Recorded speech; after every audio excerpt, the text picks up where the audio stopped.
कहानी की शुरुआत में हम एक जेल को देखते हैं जिसका नाम द शॉशैंक रिडेम्पशन है। ये दुनिया की सबसे सिक्योर तरीन जेल है। इस जेल में हजारों कैदी हैं, लेकिन आज तक इस जेल से कोई भी कैदी फरार नहीं हो सका क्योंकि इस जेल की सिक्योरिटी बहुत ही ज्यादा स्ट्रिक्ट है। इस जेल में ऐसे कैदी भी हैं जिन्होंने अपनी पूरी जिंदगी इसी जेल में बिता दी, लेकिन इन्हें इस जेल से भागने का ख्याल तक नहीं आया क्योंकि इस जेल से भागने की कोशिश करने वाले कैदी की सजा सीधा मौत है। अब यहाँ सीन कट होता है और हमें कोर्ट में एंडी नाम के एक आदमी को दिखाया जाता है जो अमेरिका के एक बहुत ही बड़े बैंक का बैंकर है। जज उसे उसकी वाइफ और उसके लवर के मर्डर के इल्जाम में उम्र भर कैद की सजा सुनाता है, लेकिन एंडी कहता है कि मैंने ये मर्डर नहीं किए हैं। पर एंडी खुद को बेगुनाह साबित करने के लिए उसके पास कोई प्रूफ नहीं था, जिस वजह से कोर्ट का जज एंडी को उम्र भर कैद के लिए दुनिया की सबसे सिक्योर जेल दी शॉशैंक रिडेम्पशन भेज देता है। एंडी के साथ और भी कई सारे कैदी होते हैं और जब इन कैदियों को जेल के अंदर लाया जाता है तब जेल के अंदर मौजूद बाकी कैदी आपस में शर्त लगाते हैं कि आज रात इन नए आने वाले कैदियों में से कौन सा कैदी रोएगा, और इसके लिए ये लोग एक डिब्बी सिगरेट की शर्त लगाते हैं। ये लोग बाहर लाइन से खड़े नए आने वाले कैदियों में से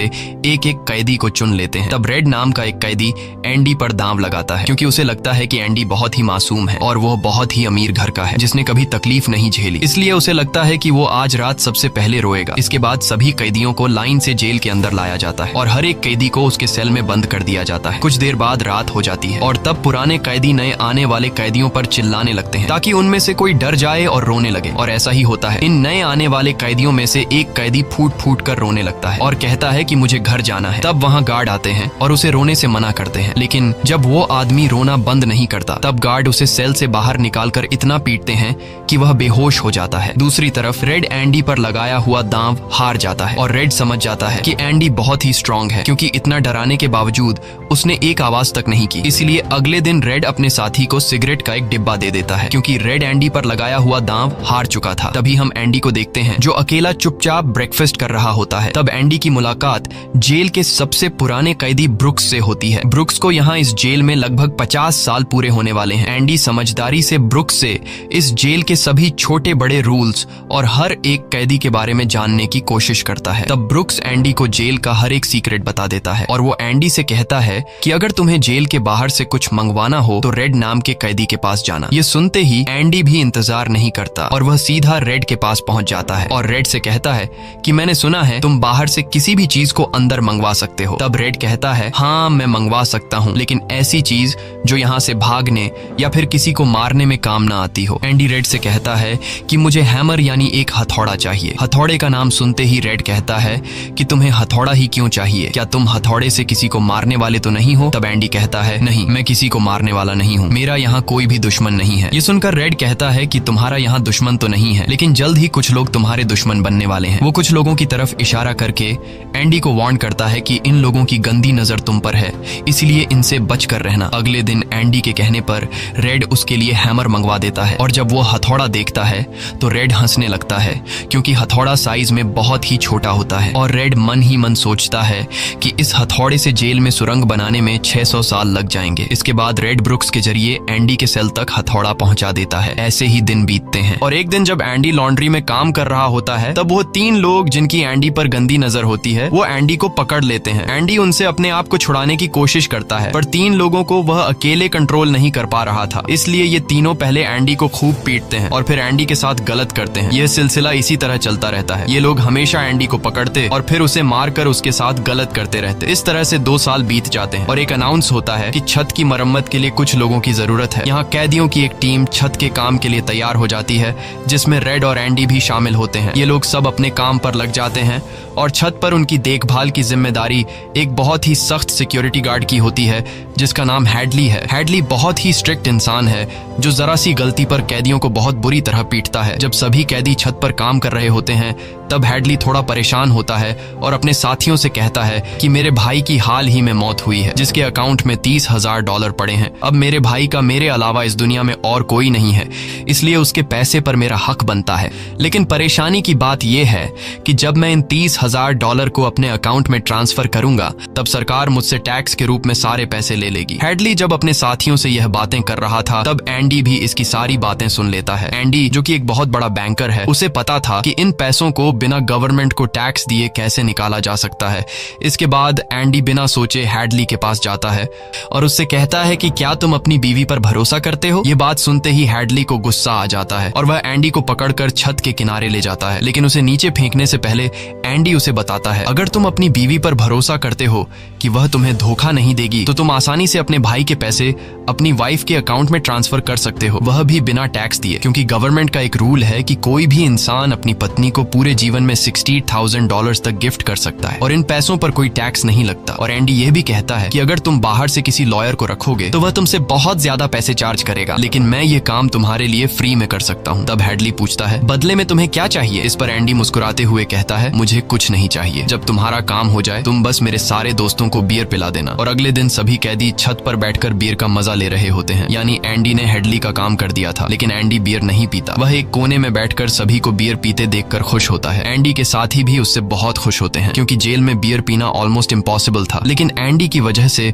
उनकी यह इच्छा पूरी हुई। फिर समय ऐसे ही बीतता है और एंडी और रेड की दोस्ती गहरी हो जाती है। कुछ दिन बाद जेल में सभी कैदियों को फिल्म दिखाई जाती है और सभी लोग रीटा हेवर्थ की फिल्म देख रहे होते हैं। तब एंडी रेड के पास आकर कहता है, मुझे रीटा हेवर्थ का एक बड़ा पोस्टर चाहिए। एंडी रेड से इसलिए पोस्टर मांगता है क्योंकि पूरे जेल में एक रेड ही था जो बाहर से किसी भी चीज को मंगवा सकता था। इसके बाद एंडी बाहर निकलता है, लेकिन जैसे ही वह बाहर आता है वहाँ वही 3 लोग खड़े होते हैं जो एंडी के साथ गलत करते थे। वह एंडी से कहते हैं, चलो हमारे साथ, लेकिन इस बार एंडी मना कर देता है। एंडी के मना करने पर वो लोग उसे पकड़ लेते हैं और उसके साथ जबरदस्ती करने की कोशिश करते हैं, लेकिन एंडी भी उनका मुकाबला करता है, पर वो लोग 3 होते हैं, जिस वजह से वो एंडी को बहुत ही बुरी तरह से पीटते हैं। पर आज ये लोग एंडी के साथ कुछ कर नहीं पाते, लेकिन एंडी को ये लोग इतना मारते हैं कि एंडी 1 महीने के लिए अस्पताल में चला जाता है और साथ ही वो आदमी जिसने एंडी को मारा होता है उसे 1 हफ्ते के लिए काल कोठरी में डाल दिया जाता है। 1 हफ्ते बाद जब वो वापस अपने सेल में आता है तो वहां पर वही ऑफिसर होता है जिसका एंडी ने $30,000 का टैक्स बचाया था, और इस ऑफिसर को किसी ने बता दिया था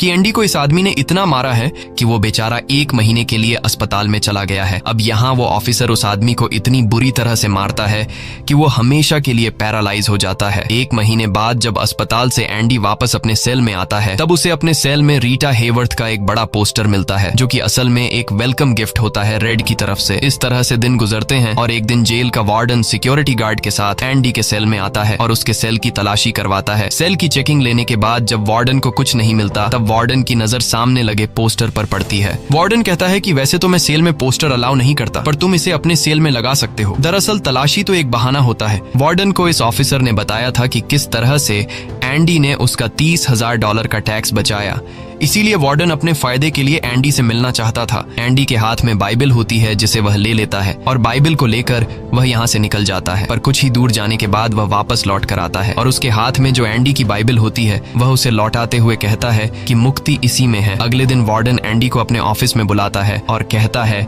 कि तुम्हारे जैसे इंटेलिजेंट आदमी को जेल की सलाखों के पीछे नहीं रहना चाहिए, इसलिए वार्डन एंडी को लाइब्रेरी का असिस्टेंट बना देता है। लाइब्रेरी में वही बुक्स नाम का बूढ़ा आदमी होता है जो कई सालों से लाइब्रेरी संभाल रहा है। तभी वो ऑफिसर जिसके लिए एंडी ने $30,000 बचाए थे वह एक दूसरे ऑफिसर को एंडी के पास लेकर आता है।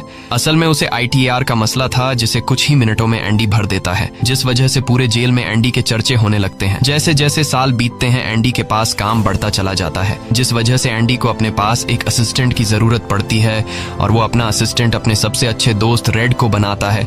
एक दिन लाइब्रेरी में ब्रुक्स एक कैदी के गले पर चाकू रख देता है और वो उसे बिना वजह मारने की धमकी देता है। असल में सरकार ने उसकी सजा माफ कर दी है, पर वो इस जेल को छोड़कर नहीं जाना चाहता। आज उसे इस जेल में पूरे 50 साल हो चुके हैं। उसकी पूरी जिंदगी इसी जेल में बीत गई है और वो बिल्कुल भूल चुका है कि बाहर की दुनिया कैसी है। ये जेल की दुनिया ही उसकी असली दुनिया है और उसे लगता है कि अगर उसने किसी का खून कर दिया तो उसकी सजा बढ़ जाएगी और उसे इसी जेल में रखा जाएगा। एंडी के समझाने पर ब्रुक्स उस आदमी को जिसकी गर्दन पर उसने चाकू रखा था छोड़ देता है। अब न चाहते हुए भी ब्रुक्स जब जेल से छूटने के बाद बाहर आता है तो उसे बाहर की दुनिया बहुत अजीब लगती है। 50 सालों में बाहर की दुनिया की रफ्तार काफी ज्यादा बढ़ गई होती है। जहाँ सड़क पर पहले एक गाड़ी दिखती थी, अब सड़कों पर गाड़ियों की भीड़ है। कुछ दिन बाद वो एक सुपरमार्केट में काम करने लगता है, लेकिन उसका बाहर की दुनिया में बिल्कुल भी मन नहीं लगता। उसे बार बार जेल की याद आती है और वो जेल में वापस आना चाहता है। इसीलिए वो कभी कभी सोचता है कि वो कोई क्राइम करे ताकि वह फिर से इस जेल में जा सके। लेकिन ब्रुक्स इस उम्र में कोई भी क्राइम नहीं करना चाहता था और इस भीड़ भाड़ वाली तेज रफ्तार वाली जिंदगी में ब्रुक्स सरवाइव नहीं कर पाता और अपनी जान दे देता है। मरने से पहले वो जेल में अपने साथियों के नाम एक खत लिखता है, जिसे पढ़ते हुए सभी बहुत ज्यादा इमोशनल हो जाते हैं। वहीं हमें जेल दिखाई जाती है जहां पर वार्डन एक नया प्रोग्राम शुरू करता है। इस प्रोग्राम में जेल की कैदियों को बाहर ले जाकर काम करवाया जाएगा ताकि उन्हें पता चल सके कि मेहनत से पैसे कैसे कमाए जाते हैं। और कैदी भी इस काम के लिए मान जाते हैं क्योंकि वह सब